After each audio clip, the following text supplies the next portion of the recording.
जय श्री राम। हर हर महादेव। कैसे हैं आप सभी? तो दोस्तों, स्वागत है आपका एक बार फिर से भारद्वाज क्लासेस हरिद्वार में। जैसा कि आप देख रहे हैं कि आज की इस वीडियो का हमारा सेशन रहेगा संविधान का भाग 18 आपातकालीन उपबंध से संबंधित रहेगा, जिसमें हम महत्वपूर्ण प्रश्नों पर चर्चा करेंगे जो कि काफी इंपॉर्टेंट रहेंगे। चाहे आप एसएससी एग्जाम्स की तैयारी कर रहे हैं, रेलवे एग्जाम्स की तैयारी कर रहे हैं, स्टेट एग्जाम, गवर्नमेंट एग्जाम की तैयारी कर रहे हैं, चाहे आप सेंट्रल लेवल के एग्जाम्स की तैयारी कर रहे हैं। तो इस सेशन में हम आपातकालीन उपबंधों के साथ कवर करेंगे 17 जुलाई 2026 के मोस्ट टॉप 10 करंट अफेयर्स को, जो कि काफी हेल्पफुल रहेंगे आपके आने वाले सभी एग्जाम्स के लिए। तो दोस्तों, वीडियो को लास्ट तक जरूर वॉच करें, क्योंकि दोस्तों अगर आप इस सेशन से मिस हो जाएंगे तो यानी कि कहीं ना कहीं आप इंपॉर्टेंट सेशन को यानी कि एग्जाम्स में एक नंबर खो देंगे अपना। तो चलते हैं दोस्तों, स्टार्ट करते हैं आज के अपने सेशन को।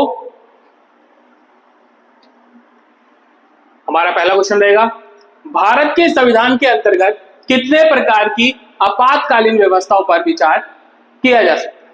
तो दोस्तों, हमारे यहाँ जो आपातकालीन व्यवस्थाएं हैं जो भारत के संविधान में है, वो है दोस्तों 3 प्रकार की आपातकालीन व्यवस्था, जो कि है आपकी दोस्तों राष्ट्रीय आपातकाल, और दोस्तों राष्ट्रपति शासन,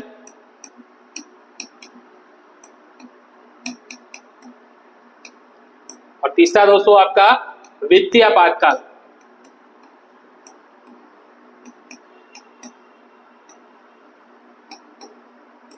दोस्तों राष्ट्रपति शासन, दोस्तों राष्ट्रीय आपातकाल, राष्ट्रपति शासन और दोस्तों वित्तीय आपातकाल, ये तीनों आपातकाल दोस्तों हमारे संविधान के भाग 18 और अनुच्छेद 352 से 360 के अंतर्गत आते हैं। यहाँ पर भाग की अगर बात करेंगे दोस्तों, भाग 18 और अनुच्छेद 352 से दोस्तों 360 के अंतर्गत आते हैं हमारे आपातकालीन उपबंध, जिसमें अनुच्छेद 352 के तहत हमारा राष्ट्रीय आपातकाल आता है, नेशनल इमरजेंसी, और आर्टिकल 356 यानी अनुच्छेद 356 में हमारा आता है राष्ट्रपति शासन, प्रेसिडेंशियल रूल, और वित्तीय आपातकाल यानी कि फाइनेंशियल इमरजेंसी जो हमारी आती है अनुच्छेद 360 के तहत। तो दोस्तों ध्यान देना, काफी इंपॉर्टेंट आर्टिकल्स हैं और काफी इंपॉर्टेंट क्वेश्चन आपके लिए रहेगा। दोस्तों तीनों आपातकाल की जो घोषणा करता है वो करेगा आपका राष्ट्रपति। चलते हैं अपने नेक्स्ट क्वेश्चन पर। संविधान के किस अनुच्छेद के तहत राष्ट्रीय आपातकाल की घोषणा राष्ट्रपति करता है? तो सभी हमने बात करी है, राष्ट्रीय आपातकाल हमारा आता है 352 में, जो कि मंत्रिमंडल की, ध्यान देंगे दोस्तों, मंत्रिमंडल की लिखित सिफारिश पर, ध्यान देंगे दोस्तों, मंत्रिमंडल की लिखित सिफारिश पर ही दोस्तों राष्ट्रीय आपातकाल यानी कि नेशनल इमरजेंसी लगेगी। ध्यान देंगे, नेशनल इमरजेंसी कब लगेगी? जब मंत्रिमंडल दोस्तों आपको रिटर्न में लिख करके देंगे राष्ट्रपति को कि नेशनल इमरजेंसी लगेगी। और नेशनल इमरजेंसी दोस्तों 3 कारणों से लगती है। एक दोस्तों आपका युद्ध हो गया, दूसरा दोस्तों आपका भारी आक्रमण हो गया दोस्तों, और तीसरा आपका दोस्तों आंतरिक अशांति, यानी कि आंतरिक अशांति को दोस्तों आप बोल सकते हैं सशस्त्र विद्रोह, सशस्त्र विद्रोह। इन 3 कारणों से दोस्तों राष्ट्रीय आपातकाल लगता है, युद्ध, भारी आक्रमण या आंतरिक अशांति। आंतरिक अशांति को दोस्तों आप सशस्त्र विद्रोह भी कह सकते हैं। और ये तीनों राष्ट्रीय आपातकाल इन्हीं तीनों की वजह से लगता है। और मैं बात करता हूं दोस्तों मंत्रिमंडल की लिखित सिफारिश पर लगता है और 6-6 माह के लिए लगेगा। ध्यान देंगे दोस्तों, 6-6 माह के लिए ये लगेगा इसकी अवधि, और अनिश्चित काल तक ये लग सकता है। अनिश्चित काल तक दोस्तों ध्यान देंगे, अनिश्चित काल तक ये लगता है, इसकी कोई समय अवधि नहीं होती, लेकिन हाँ 6-6 माह करके अनिश्चित काल तक ये लगेगा आपका राष्ट्रीय आपातकाल, नेशनल इमरजेंसी। चलते हैं अपने नेक्स्ट क्वेश्चन पर। अब तक कितनी बार राष्ट्रीय आपातकाल की उद्घोषणा राष्ट्रपति द्वारा की जा चुकी है? दोस्तों अब तक 3 बार राष्ट्रीय आपातकाल यानी नेशनल इमरजेंसी लगी है हमारे यहाँ। तो 1962 में दोस्तों अगर मैं बात करूं 26 अक्टूबर 1962 को पहली बार लगा आपातकाल, और दोस्तों दूसरी बार 3 दिसंबर 1971 में लगा, और तीसरी बार यानी लास्ट टाइम जो लगा था 25 जून 1975 को दोस्तों नेशनल इमरजेंसी लगी थी। तो 3 बार लगी है दोस्तों, 26 अक्टूबर 1962 में और 3 दिसंबर 1971 में और 25 जून 1975 में सशस्त्र विद्रोह यानी आंतरिक अशांति के कारण इंदिरा गांधी द्वारा उस समय की जो तत्कालीन प्रधानमंत्री थी उनके द्वारा लगाई गई थी। चलते हैं अपने अगले क्वेश्चन पर।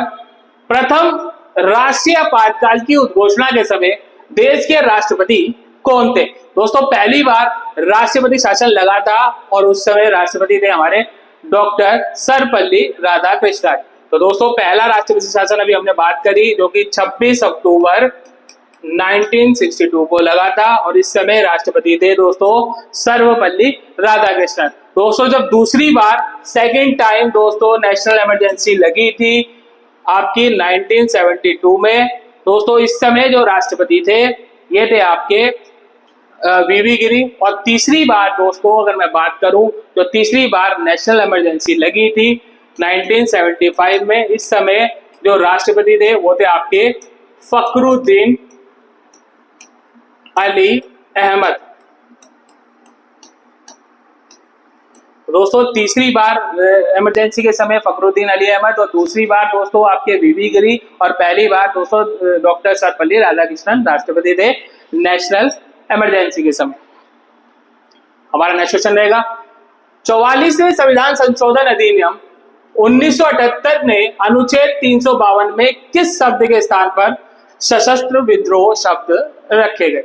अभी हमने बात करी थी दोस्तों आंतरिक अशांति जो कि हमारा 25 जून 1975 को नेशनल इमरजेंसी घोषित किया गया था, वो आंतरिक अशांति के नाम पर किया गया था। उस समय की तत्कालीन प्रधानमंत्री थी दोस्तों इंदिरा गांधी जी, इनके द्वारा आंतरिक अशांति के उपलक्ष्य में कह सकते हैं क्या लगाया गया था दोस्तों, हमारा राष्ट्रीय आपातकाल लगाया गया था। और 44वें संविधान संशोधन द्वारा 1978 में उसको करेक्ट करा गया, शब्द जोड़ा गया आंतरिक अशांति के नाम पर सशस्त्र विद्रोह। चलते हैं अपने नेक्स्ट क्वेश्चन में। राष्ट्रीय आपातकाल की उद्घोषणा को संसद के समक्ष उसकी स्वीकृति हेतु रखा जाना आवश्यक है। तो दोस्तों जब नेशनल इमरजेंसी लगती है तो संसद के लिए संसद में प्रस्ताव रखा जाता है और दोस्तों 1 महीने के अंदर अंदर उसको अनुमोदन भी चाहिए यानी कि उसको बहुमत भी चाहिए। जब तक मंत्रिमंडल की, ध्यान देंगे दोस्तों, जब तक मंत्रिमंडल की यानी कि दोनों हमारे संसद के दोनों सदनों की पूर्ण बहुमत नहीं मिलेगी दोस्तों, इस प्रस्ताव को पूर्ण बहुमत नहीं मिलेगी, तब तक राष्ट्रीय आपातकाल राष्ट्रपति द्वारा नहीं लगाया जाएगा। 1 महीने के अंतर अंतर मंत्रिमंडल को पूर्ण बहुमत चाहिए अपने प्रस्ताव पर, तभी जाकर के राष्ट्रपति द्वारा राष्ट्रीय आपातकाल की घोषणा की जाएगी। और दोस्तों जब नेशनल इमरजेंसी लगेगी हमारे यहाँ तो हमारा जो अनुच्छेद 20 और अनुच्छेद 21 है, इन दोनों अनुच्छेद को छोड़ करके हमारे सारे मौलिक अधिकार बैन कर दिए जाएंगे। यानी कि सबसे पहले दोस्तों राष्ट्रीय आपातकाल लगते ही सबसे पहले अनुच्छेद 19 को प्रतिबंधित कर दिया जाता है। यानी कि सबसे पहले जो प्रतिबंध किया जाएगा, बैन लगाया जाएगा, अगर मैं बात करूं तो सबसे पहले बैन लगाया जाएगा दोस्तों अनुच्छेद 19 पर। और अनुच्छेद 19 हमें क्या कहता है? अभिव्यक्ति की स्वतंत्रता, अभिव्यक्ति की स्वतंत्रता। तो दोस्तों सबसे पहले अभिव्यक्ति की स्वतंत्रता ही खत्म कर दी जाएगी। उसके बाद 6 माह करके अनिश्चित काल तक राष्ट्रीय आपातकाल लगाया जाएगा। राष्ट्रीय आपातकाल दोस्तों मंत्रिमंडल की लिखित सिफारिश पर ही लगता है और मंत्रिमंडल जब 1 महीने के अंदर अंदर पूर्ण बहुमत नहीं देते अपने प्रस्ताव पर, तो उस प्रस्ताव को अमान्य घोषित कर दिया जाएगा और राष्ट्रीय आपातकाल नहीं लगेगा। अगर दोनों सदनों में पूर्ण बहुमत मिल जाता है तो राष्ट्रीय आपातकाल लगेगा 6 माह करके अनिश्चित काल तक। और राष्ट्रीय आपातकाल लगते ही अनुच्छेद 19 को बैन कर दिया जाता है, जो कि अभिव्यक्ति की स्वतंत्रता है। आप कहीं जा नहीं सकते, व्यापार नहीं कर सकते दोस्तों, घूम नहीं सकते, ठीक है, मीटिंग वगैरह नहीं कर सकते, सारे अनुच्छेद 19 के अंतर्गत आते हैं। और अनुच्छेद 20 और 21 ही आपके एक्टिव रहेंगे दोस्तों। चलते हैं अपने नेक्स्ट क्वेश्चन पर। किसी राज्य में राष्ट्रपति शासन की उद्घोषणा किस व्यक्ति के प्रतिवेदन मिलने पर राष्ट्रपति करता है? तो दोस्तों राष्ट्रपति शासन जो लगता है ये है आपका अनुच्छेद 356 में। 356 द्वारा ही दोस्तों राष्ट्रपति शासन लगता है। कब लगता है दोस्तों? संविधान के अनुसार अगर कोई भी या किसी भी राज्य में दोस्तों कोई भी सरकार अपना बहुमत खो देती है तो राज्य के राज्यपाल ये सूचना देंगे राष्ट्रपति को कि भैया संविधान के अनुसार कार्य नहीं हो रहा है, यानी कि मेजोरिटी खो दी है पार्टी ने, और आप यहाँ पर क्या लगा दीजिए, राष्ट्रपति शासन लगा दीजिए। तो दोस्तों ये सूचना जो देता है राष्ट्रपति को वो देता है राज्य के राज्यपाल। हमारा नेक्स्ट क्वेश्चन है, राष्ट्रपति द्वारा राज्यों में राष्ट्रपति शासन उद्घोषणा के कितने दिनों के भीतर संसद की स्वीकृति आवश्यक है? तो दोस्तों 2 महीने के अंदर अंदर संसद के दोनों सदनों द्वारा स्वीकृति, अगर प्रस्ताव पारित हो गया तब जाकर के राज्य में राष्ट्रपति शासन लागू होगा। अगर 2 महीने के अंदर अंदर स्वीकृति नहीं मिलती तो नहीं होगा। तो दोस्तों दोनों सदनों को 2 महीने के अंदर अंदर अपनी स्वीकृति देनी है, तब जाकर के राष्ट्रपति 6 माह करके दोस्तों ध्यान देंगे, 6 माह करके 3 साल तक, अधिक वर्ष दोस्तों सबसे ज्यादा यानी कि अधिक आपका 3 साल तक ही लग सकता है, लेकिन 6 माह करके दोस्तों 3 साल तक राष्ट्रपति शासन लग जाएगा उस राज्य में। हमारा नेक्स्ट क्वेश्चन रहेगा, 42वें संविधान संशोधन अधिनियम 1976 द्वारा राष्ट्रपति शासन की 6 माह की अवधि को बढ़ाकर कितना कर दिया गया था? तो दोस्तों राष्ट्रपति शासन लगता है 6 माह करके, और 6 माह की अवधि को बढ़ा करके ये कर दिया गया था दोस्तों 12 माह। ऑप्शन नंबर 20 का राइट आंसर रहेगा दोस्तों 42वें संविधान संशोधन द्वारा, जिसको मिनी संविधान भी कहा जाता है। ध्यान देना दोस्तों, 42वें संविधान को दोस्तों हमारा मिनी संविधान भी कहा जाता है। और इसी संविधान संशोधन द्वारा दोस्तों 12 माह अवधि कर दी गई थी राष्ट्रपति शासन की। और राष्ट्रपति शासन दोस्तों आपको पता है 6 माह करके 3 वर्ष तक लगाया जा सकता है। हमारा अगला क्वेश्चन रहेगा, प्रथम बार राष्ट्रपति शासन की राज्य में लागू हुआ। दोस्तों यहां पर किस कर लेना, ठीक है। तो दोस्तों पहली बार राष्ट्रपति शासन जो लागू हुआ था यह हुआ था दोस्तों आपके पंजाब यानी पेप्सू में। ऑप्शन नंबर डी इसका राइट आंसर रहेगा दोस्तों। पहली बार पेप्सू यानी कि Punjab and east Patiala state union में पहली बार राष्ट्रपति शासन लागू किया गया था दोस्तों। ध्यान देंगे आप इस बात पर 1951 में, 1951 में ही पंजाब में पहली बार राष्ट्रपति शासन लागू हुआ था। और सर्वाधिक लंबे समय तक, ध्यान देंगे दोस्तों, सर्वाधिक लंबे समय तक जो राष्ट्रपति शासन लगा है वो लगा है दोस्तों आपका जम्मू कश्मीर में। जम्मू कश्मीर में सबसे अधिक समय तक क्या लगा है दोस्तों, राष्ट्रपति शासन लगा है। तो दोस्तों ये था हमारा संविधान का भाग 18 जिसमें आपातकालीन उपबंध है जो कि अनुच्छेद 352 से 360 के अंतर्गत आते हैं। तो दोस्तों उम्मीद करता हूं आपको ये सेशन पसंद आया होगा हमारा जीएस का। स्टार्ट करते हैं दोस्तों अपना डेली करंट अफेयर का सेशन जो कि हमारा 17 जुलाई 2026 से रहेगा, जिसमें हम टॉप 10 एमसीक्यूज के माध्यम से अपने करंट अफेयर पर चर्चा करेंगे। शुरुआत करते हैं दोस्तों अपने करंट अफेयर के सेशन की। हमारा पहला क्वेश्चन है, निम्नलिखित में से किसे भारत का सबसे मूल्यवान और मजबूत टायर ब्रांड घोषित किया गया है? Which of the following has been declared as India's most valuable and strongest tire brand? तो दोस्तों भारत का सबसे मूल्यवान और मजबूत टायर ब्रांड जो घोषित हुआ है ये हुआ है दोस्तों आपका MRF। ऑप्शन नंबर सी इसका राइट आंसर रहेगा। हमारा नेक्स्ट क्वेश्चन है, हाल ही में दिल्ली ने 2026 राष्ट्रमंडल टेबल टेनिस चैंपियनशिप के लिए शुभंकर का अनावरण किया है, इसका नाम क्या है? Recently Delhi has unveiled the mascot for the 2026 Commonwealth Table Tennis Championship. What is its name? तो दोस्तों 2026 राष्ट्रमंडल टेबल टेनिस चैंपियनशिप के जो शुभांकर का नाम रखा गया है, ये है दोस्तों आपका मयूर पिको। ऑप्शन नंबर बी इसका राइट आंसर रहेगा। चलते हैं दोस्तों अपने अगले क्वेश्चन पर। निम्नलिखित में से किस भारतीय राज्य में सबसे अधिक साइबर धोखाधड़ी की शिकायतें दर्ज की हैं? Which of the following Indian state has the highest number of cyber fraud complaints? तो दोस्तों सर्वाधिक मात्रा में साइबर धोखाधड़ी के केस जो दर्ज किए गए हैं, ये हुए हैं दोस्तों उत्तर प्रदेश में। ऑप्शन नंबर ए इसका राइट आंसर होगा। हमारा नेक्स्ट क्वेश्चन है, हाल ही में किस भारतीय राज्य में भारत के पहले सरकारी AI विश्वविद्यालय की घोषणा की गई है? Recently, in which Indian state India's first government AI university has been announced?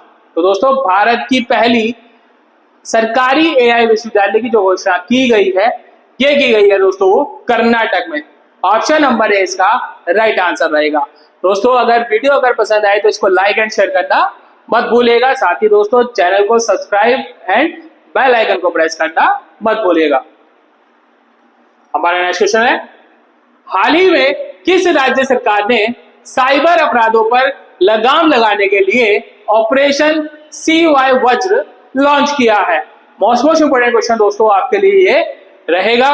Which state government has recently launched operation CY वज्र टू कर्ब साइबर क्राइम? तो दोस्तों साइबर क्राइम अपराधों पर लगाम लगाने के लिए ऑपरेशन CY वज्र जो लॉन्च किया है, ये किया है दोस्तों आपके उत्तर प्रदेश सरकार ने। ऑप्शन नंबर डी इसका राइट आंसर रहेगा। हमारा नेक्स्ट क्वेश्चन है, निम्नलिखित में से किस राज्य सरकार ने घटती प्रजनन दर से निपटने के लिए पिल्ले संपदा पहल शुरू की है? Which of the following state government has launched the पिल्ले संपदा initiative to tackle the declining fertility rate? तो दोस्तों घटती प्रजनन दर से निपटने के लिए पिल्ले संपदा पहल जो शुरू की है, ये की है दोस्तों आपके आंध्र प्रदेश ने। ऑप्शन नंबर सी इसका राइट आंसर है। हमारा नेक्स्ट क्वेश्चन है, हाल ही में किस देश ने सीमा की निरंतर निगरानी रखने हेतु हाई एल्टीट्यूड स्यूडो सैटेलाइट परियोजना शुरू की है? Which country has recently launched the high altitude pseudo satellite project to continuously monitor the border? तो दोस्तों सीमा की निरंतर निगरानी रखने के लिए जो हाई एल्टीट्यूड स्यूडो सैटेलाइट जो परियोजना शुरू की है, ये की है दोस्तों भारत ने। ऑप्शन नंबर ए इसका राइट आंसर है। चलते हैं दोस्तों अपने नेक्स्ट क्वेश्चन पर। हमारा नेक्स्ट क्वेश्चन है, हाल ही में देश की पहली स्पेस एक्सप्लोरेशन गैलरी का उद्घाटन किस केंद्रीय मंत्री ने किया है? Which union minister recently inaugurated the country's first space exploration gallery? तो दोस्तों देश की पहली स्पेस एक्सप्लोरेशन गैलरी का जो उद्घाटन किया है, ये किया है दोस्तों गजेंद्र सिंह शेखावत ने। ऑप्शन नंबर बी इसका राइट आंसर रहेगा। हमारा नेक्स्ट क्वेश्चन है, हाल ही में भारत के प्रमुख न्यायाधीश जस्टिस सूर्यकांत ने किस शहर में टावर ऑफ जस्टिस न्यायिक परिसर का उद्घाटन किया है? Recently which chief justice of India justice Suryakant has inaugurated the tower of justice judicial complex in city? तो दोस्तों जस्टिस सूर्यकांत ने जो टावर ऑफ जस्टिस न्यायिक परिसर का उद्घाटन किया है, ये किया है आपके गुरुग्राम में। ऑप्शन नंबर डी इसका राइट आंसर रहेगा। चलते हैं दोस्तों आज के अपने लास्ट डेली करंट अफेयर के क्वेश्चन पर, और हमारा लास्ट क्वेश्चन जरूर है दोस्तों, पर काफी इंपोर्टेंट क्वेश्चन भी रहेगा।